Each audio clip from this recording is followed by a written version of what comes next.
Ofundisayo uVabhakshini Maharaj. Nasi sibalo sethu kuthiwa asiphinde sibhale lesibalo sisiphiwe la sa5 kwavulwa kwathiwa 9 minus 4 sisebenzisa i-distributive law of multiplication over subtraction base wenza kubelula. Ngizokuchazela futhi ukuthi kuqonda ukuthini ukuthi distributive law of multiplication over subtraction. Kuhleke asisibhale isibalo sethu njengoba siphile lapha ngenhla sino 5 kwavula ikhwapha lethu kwathiwa 9 minus 4 lavalwa ikhwapha lethu.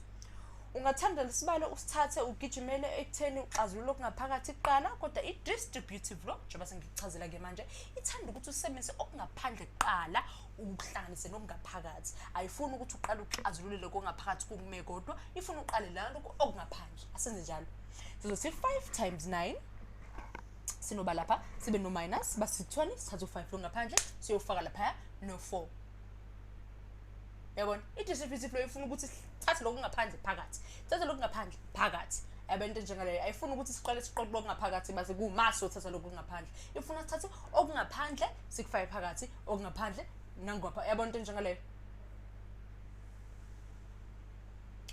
Ngakho kuba sesikanjena sesimele ukuthola impendulo lazo zalokho.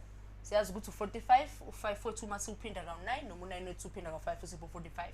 Kuthiwa sitheni minus u5 times 4 usipha ba usipho 20. Ngakho 45 minus 20 uzipha boni usipho 25 usipho 25.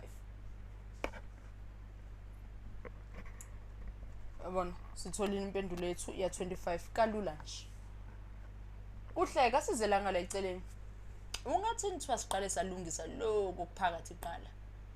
U5 unqese u9 minus 4 usipha ba